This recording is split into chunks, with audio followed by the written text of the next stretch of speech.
সংবিধানের যে ধরনের ব্যাখ্যা নিজের মতো করে আপন মহিমায় দেন, মাঝে মাঝে যা স্ববিরোধিতায় রূপান্তরিত হয়, সেগুলো জনমনে আতঙ্ক সৃষ্টি করছে। আরেকজন ওবায়দুল কাদের আমরা দেখতে পাই কিনা। একটি সরকার গঠিত হয়েছে, যদিও আমাদের প্রত্যাশা ছিল এই সরকারটি জনগণের রায় নিয়ে গঠিত হবে, কিন্তু ইলেকশন ইঞ্জিনিয়ারিং এর মধ্য দিয়ে বিভিন্ন জায়গায় পেশি শক্তি খাটিয়ে এবং তারা নানাভাবে প্রশাসনকে প্রভাবিত করে তারা ইলেকশন ইঞ্জিনিয়ারিং করে ক্ষমতায় এসেছে ব্রুট মেজরিটি নিয়ে। এরপরেই সংসদ অধিবেশনে আমরা তাদের কাছে প্রত্যাশা করেছিলাম একটি জনবান্ধব জন আকাঙ্ক্ষার একটি দেশ গড়ার জন্য সরকার এবং বিরোধী দল কাঁধে কাঁধ মিলিয়ে এই রাষ্ট্র গঠনের জন্য ভূমিকা রাখবে।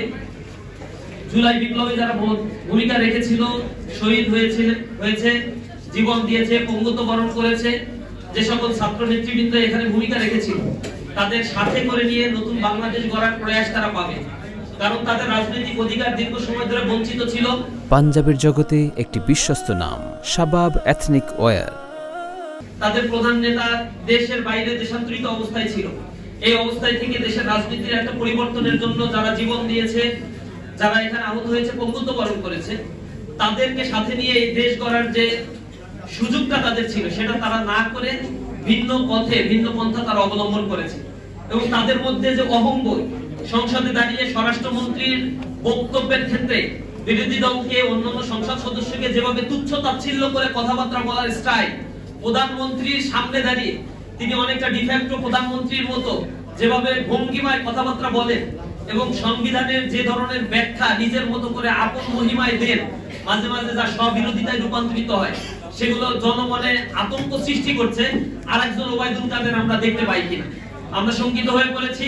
তারই প্রেক্ষাপটে আমরা গণভোটের এই যে জনসম্পৃক্ততা ছিল, প্রায় 70% মানুষ যে ভোটে রায় দিয়েছে, যারা 51% ভোট পেয়ে তারা সরকার গঠন করে ক্ষমতা পরিচালনা করছে, তাদের চাইতেও বেশি পাওয়ারফুল যে ভোট, সেই ভোটকে তারা ডিনাই করার মতো সাহস তারা দেখাচ্ছে।